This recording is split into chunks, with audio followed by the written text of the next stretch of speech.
Mais alguma pergunta, gente?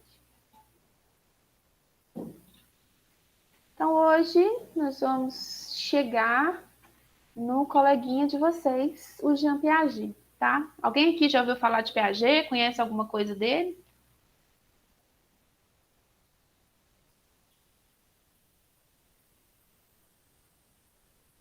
Ninguém, gente?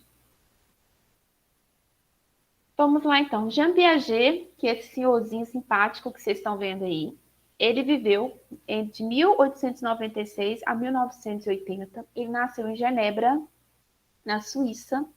E o Piaget, ele é biólogo, tá? Ele é colega de profissão de vocês. Com 10 anos de idade, o Piaget já tinha feito a sua primeira publicação científica, que era sobre pardais, tá? O Piaget, ele teve aulas de psicologia e psicanálise, ele frequentou algumas aulas com Jung, que eu não sei se vocês vão se lembrar de aulas anteriores. E Jung era o discípulo que o Freud achava que daria futura teoria dele. Eles têm um ultimate fight acadêmico e brigam. E o Piaget também, ele trabalhou com Alfred Binet. Para quem não sabe, o Binet é o pai dos testes de QI. Vocês já fizeram teste de QI na vida? Já tiveram possibilidade de ver alguma vez na vida um teste de QI? Pode falar no chat. Os testes de QI, que tem aquelas coisinhas, então aquilo ali é do Binet. E o Piaget, ele teve a oportunidade de trabalhar com o Binet. Então, enquanto ele via a aplicação desses testes, ele observou que as crianças que estavam numa mesma faixa etária, elas cometiam erros semelhantes, tinham características de pensamento semelhantes. E com isso, ele viu que o pensamento, os testes de QI são muito baseados em pensamento lógico, daqui a pouquinho a gente fala dele. E com isso, o Piaget ele foi percebendo que o pensamento lógico do ser humano ele vai se desenvolvendo paulatinamente. O primeiro livro do Piaget é de 1923. Como eu disse para vocês, Piaget ele é biólogo e o Piaget ele tinha o hábito de passar as férias dele nas montanhas. E durante as férias, o Piaget escrevia livros, artigos, o cara era uma máquina de produção acadêmica. Em um momento dessas férias dele, ele estava na beirada de um lago e viu um molúsculo e começou a pensar qual que é a relação entre molúsculos e seres humanos. Alguém arrisca?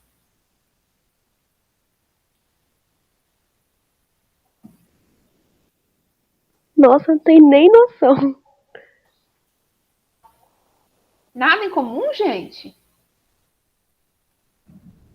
Não, pra mim também não tem nada em comum. Os molúsculos, o Piaget vendo os bichinhos lá na beirada do lago, ele viu que como todos os seres vivos, eles vão se adaptando às mudanças ambientais. Então, como o Piaget ele vai pensar na questão do desenvolvimento, ele vai ver que o ser humano ele também ele vai se adaptando, mas ele traz essa questão dessa adaptação para a atividade intelectual. Então, para o Piaget, o nosso desenvolvimento fisiológico, biológico, ele não pode ser separado da nossa atividade intelectual. Então, o desenvolvimento biológico, ele não se dá para o Piaget só pela questão da hereditariedade. Ele também é influenciado por algumas variáveis do ambiente. O Piaget, como eu disse para vocês, ele foi um biólogo. A área de atuação e do interesse do Piaget é a epistemologia e a área de pesquisa dele é a epistemologia genética. Piaget não é educador. Piaget não escreveu uma teoria da educação. A educação que se apropriou de certa forma, do pensamento do Piaget, das ideias do Piaget. O Piaget em nenhum momento previu uma escola piagetiana. As escolas piagetianas são releituras da teoria do Piaget, porque o Piaget é biólogo e a teoria dele é sobre a epistemologia genética, pensando que epistemologia é uma ciência que investiga a capacidade cognitiva e a genética é um ramo da biologia que vai pensar como se desenvolve o pensamento humano. Então, os estudos do Piaget são para entender como que o ser humano ele vai desenvolvendo o seu pensamento, mas isso com uma pegada muito grande, uma influência enorme da biologia, porque Piaget é biólogo. Então, Piaget não escreveu uma teoria da educação, a educação que foi se apropriou da teoria do Piaget, que tem grandes contribuições para a área. Para Piaget, o desenvolvimento humano, ele se dá pelo desenvolvimento físico, motor, intelectual, afetivo e emocional. E o funcionamento do nosso intelecto é uma forma especial da atividade biológica. Até aqui, gente, está tranquilo? Sim. Assim. Tranquilo. Aí, nós vamos começar a entrar nos termos do Piaget. Gente, deu branco aqui agora. O Piaget, ele faz uma analogia para a gente poder entender como que vai se desenvolver o intelectual humano. Ele fala que todos nós temos esquemas. Mas que raio que é esquema, professor? Esquema são estruturas mentais ou cognitivas que vão se modificando de acordo com o qual a gente vai se desenvolvendo. Eles são construídos, mas não são cópias exatas da realidade, e os esquemas surgem dentro do sistema nervoso. Os esquemas, eles vão mudando, se mudando continuamente na medida que a gente vai evoluindo, vai ganhando idade, os esquemas eles vão se tornando mais refinados. Ele faz uma analogia, é como se um esquema fosse um arquivo muito grande. Pense naqueles arquivos gigantes. Cada pastinha é como se fosse um esquema. Para que esses esquemas eles sejam constituídos, ocorre internamente na gente o processo de assimilação e acomodação. Então, a vida inteira da gente, a gente assimila, acomoda, assimila, acomoda, assimila, acomoda. O que é assimilar? A gente explica de forma separada para ficar mais fácil de entender, mas a assimilação e a acomodação elas vão acontecendo juntinhas, tá? Assimilação é quando você se depara com algum conhecimento, algo novo, mas que esse algo novo, de certa forma, tem uma familiaridade com aquilo que você já conhece. Então, quando a gente fala que você assimila, você não está criando um esquema novo, você está aumentando um esquema anterior. Por exemplo, você tem lá, imagina que a sua mente é um arquivo gigante, cheio de pastinhas, e você tem uma pastinha lá que se chama alimentos. Aí dentro dessa pastinha você tem maçã, alface, arroz, feijão, doce de leite, tem um monte de comida dentro daquela pastinha. Aí, de repente, você está andando num lugar, se depara com uma planta, essa planta tem um fruto, você não conhece aquilo, mas pelas características se aproxima muito dos itens que estão dentro da sua pastinha alimento. Então, como que é algo próximo daquilo que você conhece, você vai colocar naquela pastinha. Deu para entender? Ou ficou confuso? Eu fiquei confusa. Eu consegui entender. Explica de novo, por favor. Isso. Também fiquei confusa. Assimilação. Imaginem que a mente de vocês é como se fosse o desktop do computador cheio de pasta. Quando vocês estão, por exemplo, encerrando o semestre, desktop é uma pasta. Bolou, volta. A mente é como se fosse a área de trabalho do computador de vocês. Pensem assim. Quando a gente está no meio de um semestre letivo, que nem agora, você já tem as pastinhas para cada disciplina. Você já tem a pastinha de psicologia, você já tem a pastinha de fundamentos históricos, a pastinha, sei lá, de anatomia, uma pastinha para cada matéria. Então, vocês vão produzindo os trabalhos e vão colocando os trabalhos dentro daquelas pastinhas que já existem, não é isso? A assimilação é quando você se depara com algo novo, mas esse algo novo, de certa forma, tem características de algo que você já conhece. Ele vai te lembrar alguma coisa. Então, você já vai colocar aquilo numa pastinha que já existe. Entendeu? Agora eu entendi. Entendi. Entendi. É tipo quando a gente, no caso, alimentos, né? A gente come uma comida nova e a gente coloca, no caso, na pasta de alimentos. Assim. Exatamente. Você já vai colocar naquilo que você já tem construído. Então, você só vai aumentando, se você vai colocando coisa na pasta, você vai aumentando o tamanho deste arquivo, dessa pastinha. Já a acomodação é quando você se depara com algo que é novo e que não encaixa em nenhuma das pastinhas que você tem anteriormente. Vocês vão começar o semestre que vem, vão fazer um trabalho para mim de sociologia da educação, mas vocês não têm a pastinha no computador de vocês de sociologia da educação. Vocês vão ter que criar uma nova pastinha para poder colocar esse conteúdo. Então, a assimilação é quando você vai colocando o conteúdo numa pasta que já existe. A acomodação é quando você se depara com algo que é novo, não se encaixa numa pastinha que já existe, num esquema que já existe. Então, você cria uma pasta nova, ou seja, um esquema novo. Então, na assimilação, você só vai colocando. Na acomodação, você vai criar uma estrutura nova. Então, assimila, você só vai agregando. Acomoda, você cria um esquema novo. Deu para entender a acomodação? Sim. Todo mundo entendeu, gente? Se não entendeu, fala, que eu tento explicar de novo. Tá ok para todo mundo? Assimila, acomoda? Tá ok, Thaís. Então tá. Aí, por exemplo, estava uma criança num zoológico e se deparou com esse bicho que ela não tinha visto, não conhecia o que era. Aí ela pensa, é um leopardo? Não. É uma onça? Também não. É algo que ela nunca conhecia, que foge ao que ela conhecia.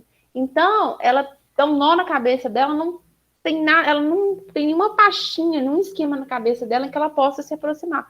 Então, ela cria um esquema novo, que é um gato do mato, ou um gato selvagem, que é algo que ela não conhecia, que é algo novo. Então, quando a gente assimila, a gente traz para coisas que a gente já conhecia e acomoda como se a gente criasse algo novo.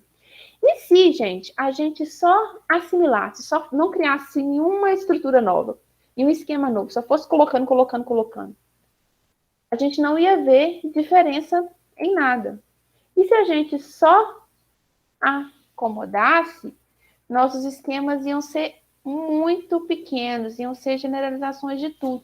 Então, nesse momento agora, vocês estão assimilando e acomodando, assimilando e acomodando. Isso não é que a cabeça da gente no momento assimile e na outra acomode. Isso vai acontecendo ao mesmo tempo. E para que a gente tenha um equilíbrio entre assimilar e acomodar, para que a nossa mente funcione plenamente, existe a equilibração. A equilibração é um mecanismo que vai assegurar esse equilíbrio entre assimilar e acomodar. Então, nosso organismo, nossa mente, está frequentemente lutando pelo equilíbrio de assimilar e acomodar. Assimilar e acomodar, existe esse mecanismo que é a equilibração. Tranquilinho? Assimilou, acomodou ou não? Sim. Sim. Segundo Piaget, existem alguns fatores que vão influenciar o desenvolvimento humano, que é a hereditariedade, o crescimento orgânico e a maturação neurofisiológica.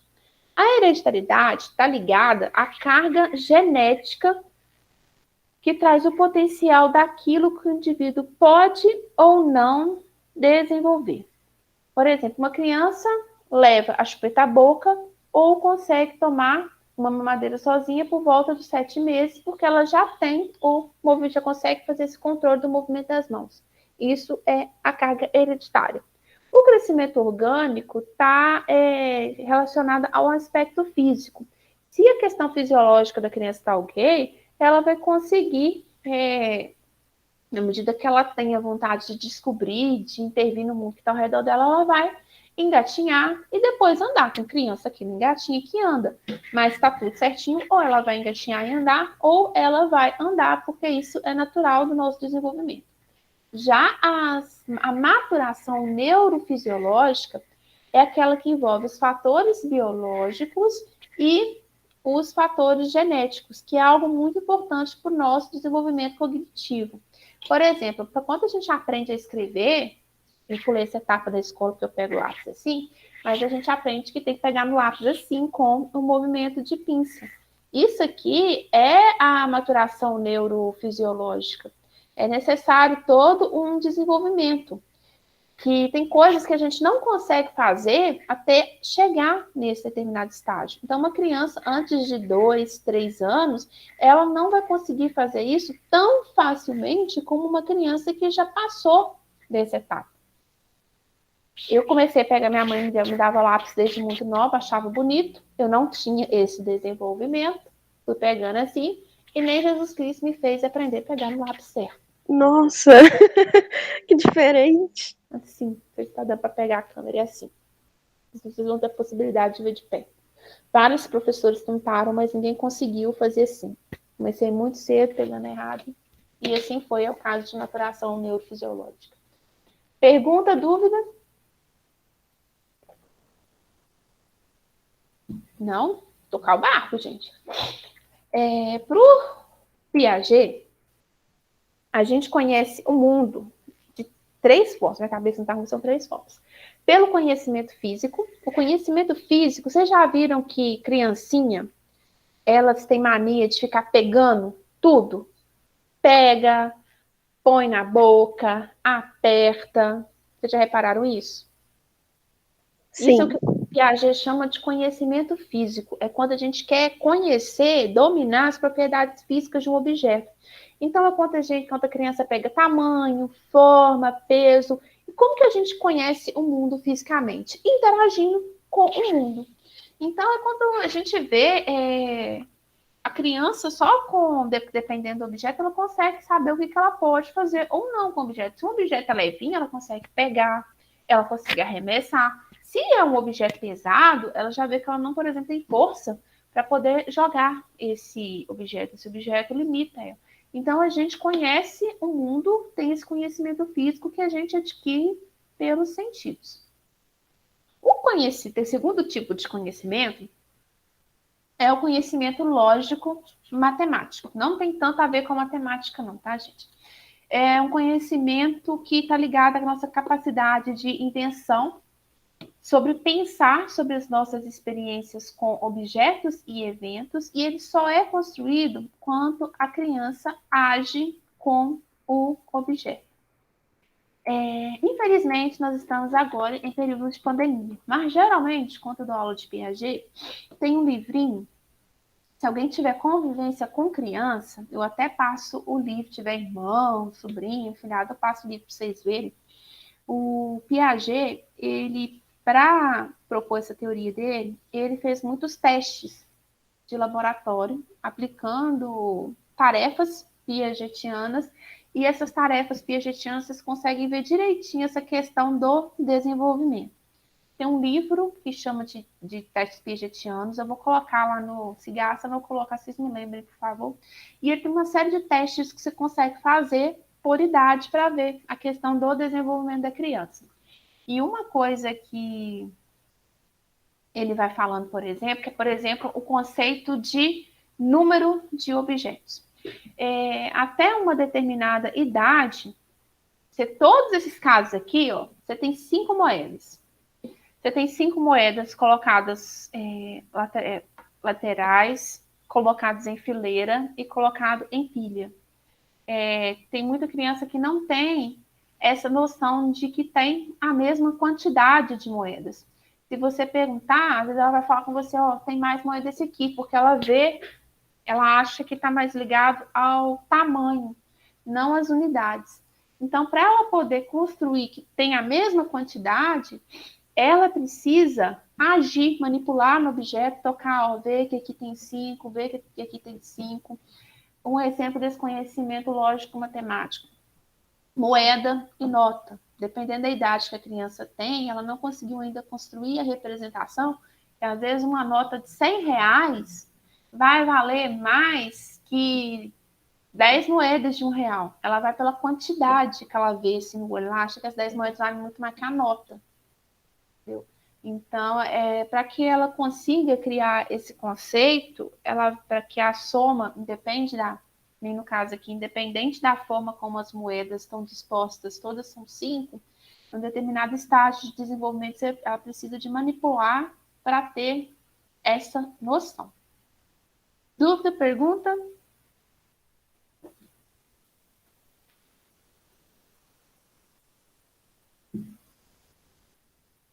O conhecimento social, gente, a gente vai adquirindo na medida que a gente vai vivendo em grupo com outras pessoas. É a gente aprender as regras, as leis, valores, a linguagem. Leis e valores podem variar de um grupo para o outro e a gente não consegue o conhecimento social manipulando objetos. A gente só consegue vivendo com outras pessoas. E o conhecimento social é fundamental para o nosso desenvolvimento. A gente não consegue desenvolver num todo sem que a gente desenvolva o conhecimento social. Tanto ele desenvolva numa frase só. Então, o Piaget, ele também vai propor estágios de desenvolvimento, a gente já viu isso no Freud, o Piaget, na teoria dele também, ele constrói isso. E antes que eu fale desses estágios de desenvolvimento, eu acho interessante fazer algumas colocações do Piaget.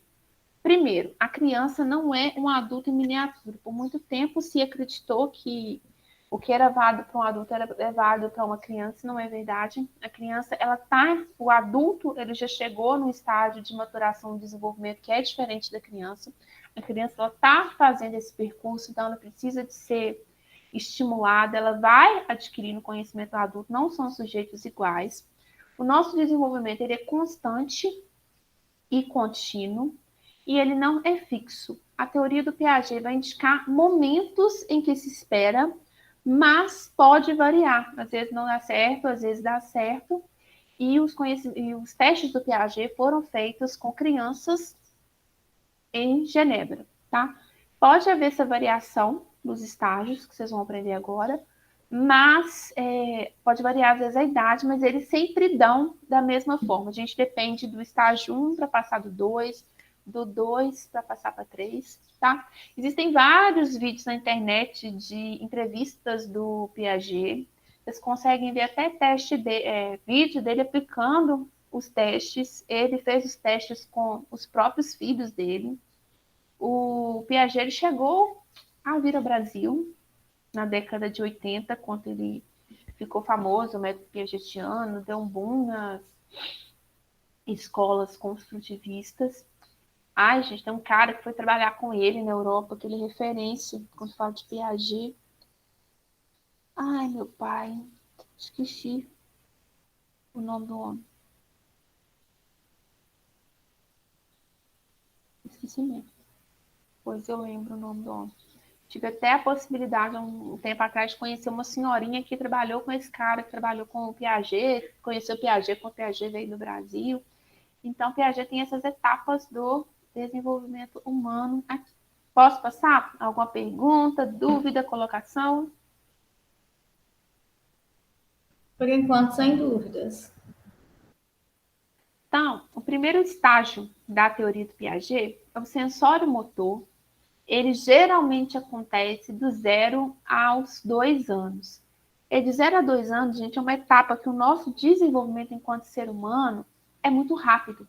Que a gente pensa que uma criança quando nasce, ela sabe simplesmente chorar e mamar. E quando chega com 2 anos, a criança, a maioria delas, já anda, já fala, já interage.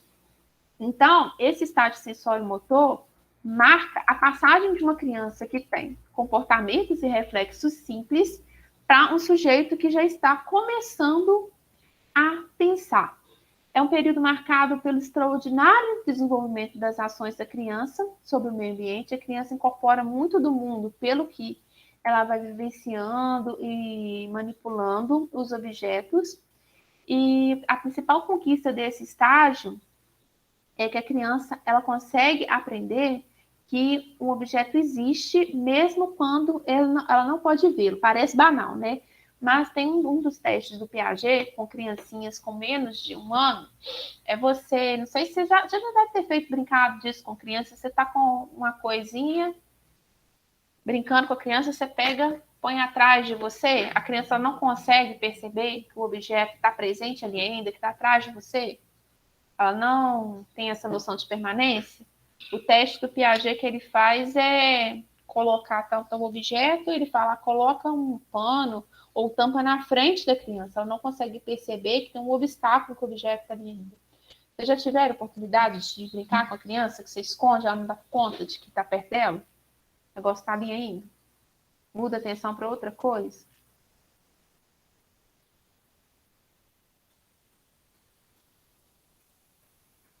Não, gente, vocês não têm convívio com criancinhas? O segundo estágio da teoria... Nossa, professora, tem pouquíssimo convívio com criança. O segundo estágio que o Piaget propõe na teoria dele é o pré-operatório. Ele vai dos 2 aos 7 anos. É quando a gente vê que a criança começa a ter capacidade de representar eventos e objetos, mesmo quando não estão presentes para ela.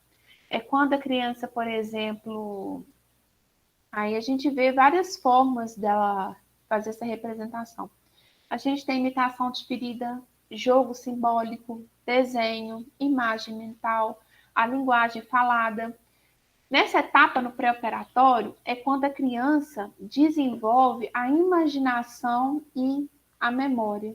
A criança consegue ver, consegue nesse período também, que não existe, ir construindo, no primeiro momento a criança só percebe que existe o presente. Na medida que a gente vai evoluindo, a gente começa a ter noção de que existe algo que já aconteceu, que é passado, que existe o futuro. Nessa fase, a criança começa a interpretar. O Piaget, ele trabalha na teoria dele com egocentrismo. Nós, enquanto nascemos, nós temos a dificuldade de ver que existem outras pessoas, que existem o ponto de vista de outros. A gente é muito egocêntrico. Na medida que a gente vai vivendo, vai passando pelos estágios, a gente vai deixando de ser egocêntrico. Vocês já repararam, por exemplo, a criança que conversa com ela mesma em voz alta? Alguém já teve essa possibilidade? Sim. É um caso de egocentrismo. Imitação de ferida, gente, é quando a criança, ela consegue imitar objetos que já estão distante delas há um tempo.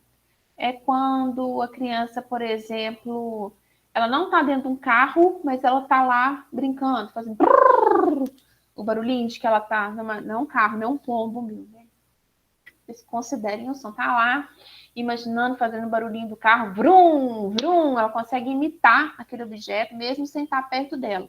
Isso é muito importante porque isso mostra que a criança, ela adquiriu a capacidade de representar mentalmente, lembrar de uma coisa que ela viu em um momento anterior e ela consegue imitar aquilo. Uma coisa que é extremamente importante, gente, no nosso desenvolvimento enquanto seres humanos, que é até uma coisa que o pessoal que faz diagnóstico de autista pergunta muito para os pais, é a questão do jogo simbólico, do faz de conta. Geralmente, a criança que é autista, ela não consegue, não tem essa capacidade de faz de conta, entendeu? O faz de conta, quando a criança ela vai criando uma história, que às vezes a pessoa está do lado de fora, não tem sentido nenhum para ela, mas para a criança tem. É uma forma, muitas vezes, da criança imitar uma situação que ela já passou, mas, ao mesmo tempo, é uma forma dela se autoexpressar.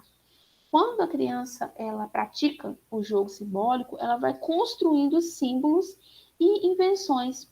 Quando a criança brinca de faz de conta, é muito importante, porque é uma forma dela assimilar a realidade. O faz de conta é um diálogo das ideias, dos pensamentos, das experiências que a criança tem. Então, é extremamente importante a criança brincar, a criança ter a possibilidade do faz de conta. Para o Piaget, isso é extremamente vital para o nosso desenvolvimento. As imagens mentais são representações de símbolos que não estão ali, e mesmo sendo cópia fiel. Por exemplo, quando uma criança andou de ônibus, está chegando em casa, ela entra dentro de uma caixa e representa que aquela caixa fosse o ônibus que ela andou nela. Ou quando... isso acontece demais.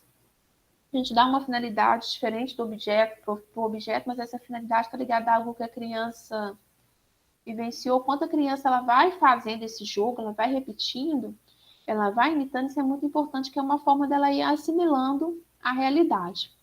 A última característica que Piaget fala é a linguagem imediata. É através da linguagem que nós, seres humanos, nos comunicamos. E a criança, ela precisa passar pelo estágio sensório-motor para ela adquirir a linguagem. A linguagem ela tem papel vital na construção do conhecimento social, que a gente já viu como que ele é importante. E a criança ela vai construindo a linguagem pela experiência. Ninguém é que lembra quando que aprendeu a falar, como que aprendeu a falar. Alguém que lembra como que adquiriu a fala? Não lembra.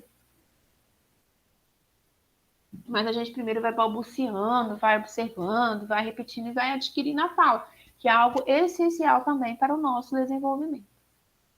Alguma pergunta, dúvida, gente? Vocês já viram? Imitação de ferida, jogo simbólico, imagens mentais? Lembram de vocês fazendo isso enquanto criança? Nossa, eu fazia isso muito. Eu fazia o meu mundo, né, praticamente. Eu tinha uma ursinha de pelúcia, aí eu fingia que eu ia pro mundo dela, eu brincava. Assim, sozinha mesmo, ia para um mundo diferente, eu fazia isso demais. Ou eu escorregava no sofá, fingindo que era escorregador, eu fazia isso muito. O jogo simbólico, você fazia isso para você mesmo, não tinha maldice, não tinha lógica, vamos dizer assim, para as outras pessoas. E as imagens mentais, quando você transforma um sofá, quando você falou no escorregador, isso aí foram motores para o seu desenvolvimento, tá? Como eu disse para vocês, para o Piaget, nós nascemos seres egocêntricos. Uma criança ela não pode assumir o papel ou o ponto de vista do outro. Segundo ele, até os nossos 6, 7 anos, a gente acredita que todo mundo é igual a gente, que todo mundo pensa do mesmo jeito que a gente não questiona os nossos pensamentos. Então, quando a gente entra na fase dos 6, 7 anos, a gente começa a perceber que existem outras pessoas, que existem pontos de vida diferentes dos nossos, e à medida que a criança ela vai convivendo com mais pessoas diferentes, você pensar 6 a 7 anos é uma média, que a maioria das crianças elas entram na escola. Esse egocentrismo pelas pressões sociais, pelo conhecimento social, ele vai sendo desenvolvido. Pega conflito de criança pequenininha. É tudo dela, às vezes o brinquedo é de outro, ela pega o brinquedo, é meu, não é do outro, é meu, não consegue entender que existe o brinquedo de outra pessoa, que existe a vontade de outra pessoa. As famosas birras que a criança pega, quando a mãe fala, não posso comprar, mas às vezes não entende aquilo, pega a birra e isso é o egocentrismo. Aí, na medida que a gente vai desenvolvendo, convivendo com mais pessoas diferentes, esse egocentrismo vai sendo dissolvido. Comentários, dúvidas?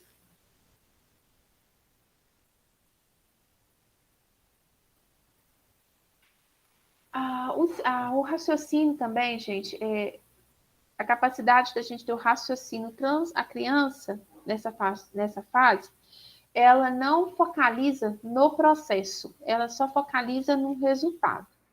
Por exemplo, o que vocês estão vendo nessa imagem aqui?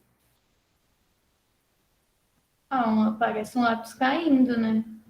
Você consegue reproduzir, se você fizer esse teste, coloca assim, faz para a criança, o que você está vendo? Ela não consegue focar que é um lápis caindo, ela vai falar para um lápis. Não consegue ver essa questão da transformação, de que a caneta, por exemplo, está em pé e que ela está caindo.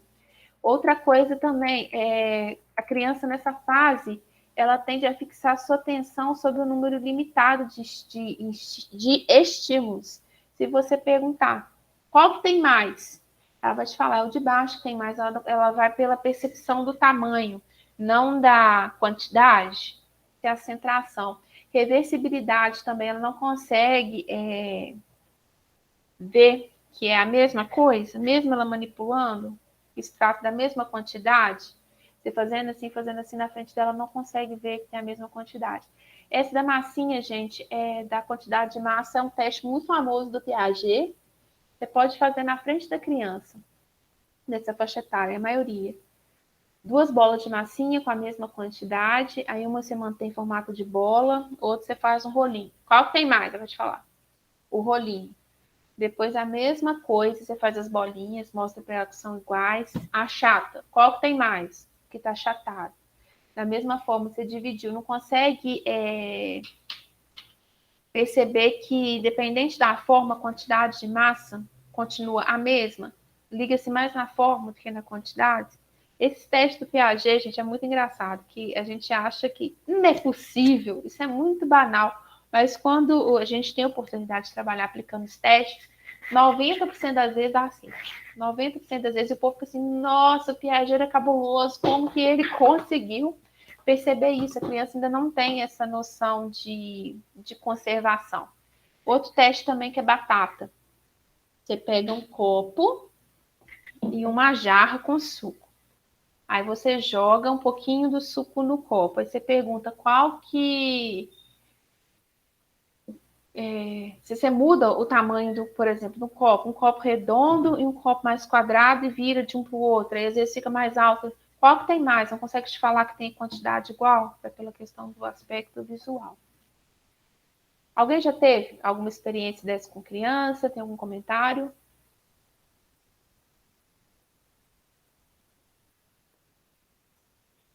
O terceiro estágio da teoria do Piaget, ou das operações concretas, é quando a gente está conseguindo adquirir o pensamento lógico. Mas é um pensamento lógico, num primeiro momento, aplicado mais a problemas reais e concretos. A gente vai se tornando mais social, menos egocêntrico, se comunica sobretudo pela linguagem. E para o Piaget, a criança se torna um ser social depois dos 7 anos de idade, quando ela se libera do egocentrismo. Nessa fase, as crianças elas se tornam mais conscientes do sentimento dos outros. É um estágio que é muito importante e é um ponto de virada no nosso desenvolvimento cognitivo, por conta do desenvolvimento do raciocínio do pensamento lógico ou operacional, e a criança começa a resolver as coisas na cabeça, não precisa mais tanto do aparato físico. Tanto que a gente vê que quando a gente trabalha com criança menorzinha, por exemplo, está aprendendo a contar.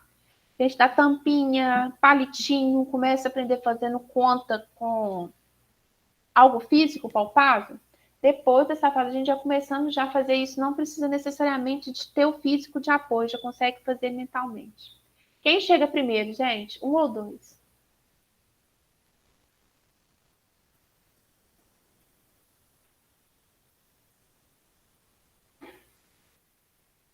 Gente, a internet caiu?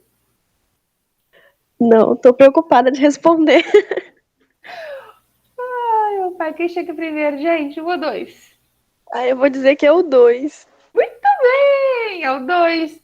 A criança, a gente já consegue ver que é reto, que consegue ter esse raciocínio, entendeu? Uma criança com menos de 7 anos não conseguiria isso. A mesma coisa é essa questão da quantidade de líquido de um recipiente. Todos têm a mesma quantidade de líquido, só muda o formato dos copos. Dependendo da fase que a criança está, ela não consegue ver isso. Depois dos 7 aos 11 anos já consegue ver que mantém a mesma quantidade. Só muda a embalagem. Dos 11 aos 12 anos é quando a gente desenvolve mais o raciocínio e a nossa lógica necessária para a resolução de problemas. É quando a nossa mente se liberta de fato da necessidade da experiência direta. As nossas estruturas vão adquirindo mais maturidade. A gente consegue raciocinar sobre presente, passado e futuro. A partir desse momento, a gente não tem muitas formações. Ih, gente, deu nó aqui agora. Continua ocorrendo assimilação e acomodação, isso sempre. E essa fase das operações formais pode ser que exista uma parcela da população, segundo Piaget, que não consiga chegar a esse nível de raciocínio. Mas, de forma geral, é quando a gente consegue usar lógica para resolver problema, para planejar futuro, para ver o mundo. Experiência lógica, por exemplo. Uma árvore cresce 80 centímetros em um ano. A árvore cresce 200 centímetros em 2 anos. Responda. As duas árvores cresceram na mesma proporção? Voltando aqui. Uma cresceu 80 centímetros em um ano e a outra cresceu 200 centímetros em 2 anos. As duas cresceram na mesma proporção? Não. Qual que cresceu mais? A segunda, porque ela cresceu 100 em cada ano, no caso. Você consegue ter um raciocínio das operações proporcionais, você consegue fazer isso. Outra coisa, em uma lanchonete possui 5 tipos de pastéis, 2 tipos de sorvete, 2 tipos de suco. Quantas são as possibilidades possíveis de lanche? Lembrem-se das aulas de matemática. Aquela Probabilidade. Análise combinatória, probabilidade. São esses tipos de raciocínio. Então, basicamente isso aqui que é o Piaget.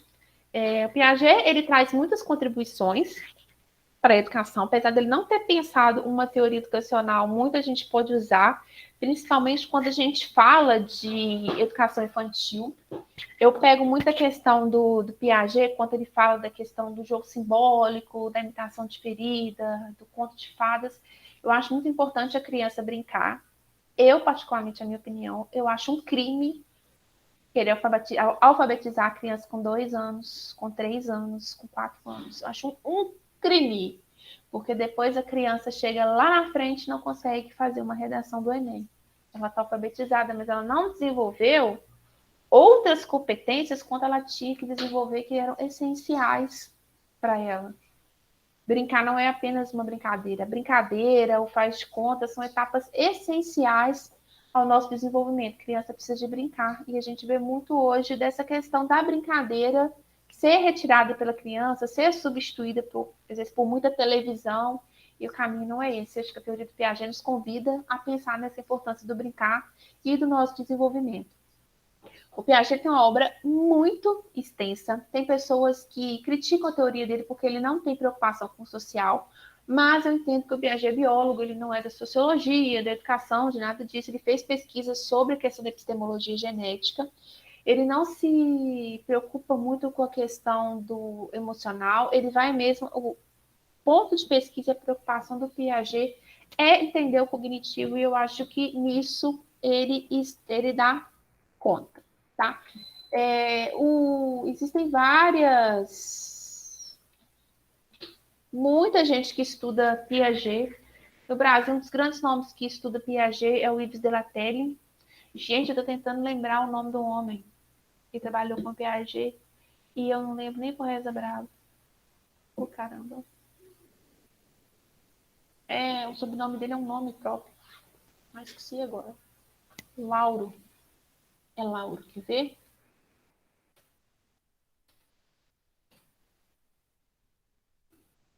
Peraí, eu tenho que lembrar o nome do homem. Lauro de Oliveira Lima, gente. Ele trabalhou com o Piaget. Tem uma argentina que chama Emília Ferreiro, que também é discípula de Piaget. Ela trabalha muito com a questão de... Ela tem uma teoria que se chama psicogênese da língua escrita, que ela trabalha com a questão do desenvolvimento de alfabetização de crianças. A teoria do Piaget, assim, é muito rica. Infelizmente, não tem como trabalhar tudo, mas ele tem elementos que te ajudam a entender análise de desenho de criança, quando a gente começa a aprender a escrever, a questão dos primeiros gratujas, tem N coisas. A teoria do Piaget é muito rica. Eu queria dar uma pincelada mesmo para que vocês tivessem um primeiro contato com ele, tá? Vocês têm dúvida, pergunta? Não, bem tranquilo de entender. Eu achei engraçado. Acho que minha mãe cometeu um crime comigo, então, porque com 3 anos eu fui pra escola. Assim, E eu já sabia escrever. é a minha opinião. Não, Entendeu? pelo menos não me prejudicou. Tipo, já pensou se tivesse me prejudicado? Assim, eu, na minha opinião, eu sou meio que... sim. Eu, se a gente um dia já tiver um filho, eu vou brigar muito na escola. Muito. Eu até vejo, mas eu acho que a criança tem que brincar, sabe? Eu vejo muitos pais, às vezes, cortando esse tempo o direito da criança de brincar, porque acha que brincar é perda de tempo. Coloca para a criança para fazer mil e uma coisas. A criança mal nasce, já tem uma agenda extensa de coisas que ela tem que fazer, e esquece que a importância do brincar, do faz de conta, às vezes de uma caixa para a criança pensar que a caixa é um caminhão, a caixa é uma casinha, alguma coisa assim. Não só os brinquedos prontos, ela poder criar o brinquedo dela é algo que é muito importante. Eu vejo hoje uma pressa muito grande para querer alfabetizar, que a criança saiba contar e tal. A gente vive numa sociedade que cobra muito isso, sabe? Mas não é só isso que uma criança precisa. O brincar é muito Questão necessário. da televisão hoje em dia também, né? Tipo, às vezes os pais só botam a televisão lá e deixam. E às vezes nem a criança não tá nem interagindo, nem nada. Você tá literalmente parada, não brinca, não aprende nada. A Yasmin ia falar? Não, eu disse que o brincar é fundamental, né, para a criança, porque estimula a imaginação, estimula a criatividade. E isso ajuda demais lá na frente, porque, assim, criatividade é super necessário, a imaginação também, ajuda a criança a resolver problemas também. E ela brincando, mesmo não faz de conta dela, ela tá lá aprendendo, né, do jeito, assim. A coisa é tão séria que tem algumas áreas que estudam até a cor que a criança colore o desenho dela, às vezes pode dizer a respeito de situações que ela está passando, a cor que ela colore o desenho, por exemplo, pode indicar que, por exemplo, ela sofrendo abuso, pode dar pistas, os desenhos, então é bem assim, interessante esse olhar sobre a criança. Eu coloquei lá no Siga para quem tiver curiosidade, um videozinho de aplicação dos testes piagetianos, vou ver se eu posto o livro de testes piagetianos também para quem tiver curiosidade, tá? Antes de encerrar, eu quero discutir com vocês a sua última etapa da disciplina, tá? Nós já estamos entrando a partir de semana que vem, mês de agosto, e encerrando o semestre com a honra e glória do Senhor. Aí, o que eu pensei em fazer no mês de agosto? Primeira semana de agosto, Vygotsky. Segunda semana de agosto, Vallum. Terceira semana de agosto, a gente faz um estudo comparativo de Vygotsky, Piaget e Vallum, porque são três teóricos que, de certa forma, apesar de terem diferenças, eles dialogam entre si, tá? Aí eu encerraria o conteúdo. Daí, eu estou pensando na última semana, a última semana de aula, eu não queria botar conteúdo para vocês. Eu pensei nos duas últimas semanas, propor para vocês. Eu já traria na aula que vem, trabalharia nisso organizando essa semana, a produção de uma espécie de seminário, mas não seria seminário, porque não tem como todo mundo apresentar ao vivo, né? Vocês apresentarem vídeos sobre alguns temas de psicologia social. São temas que estão no final do livro da Sandra Bock. Que ela fala que são assuntos relacionados ao cotidiano da escola e que dialogam com a psicologia. Então, eu organizaria vocês em equipes de 3, tá bom? Para a produção desse material. Essa seria a minha proposta para encerrar a disciplina. Então, a gente ficaria sem aula nas 2 últimas semanas, eu deixaria esse espaço para vocês se dedicarem ao trabalho. Mas estou aberta à sugestão de vocês, tá? Vocês falarem, não quero, não rola, vocês podem falar, tá? No caso, a gente vai fazer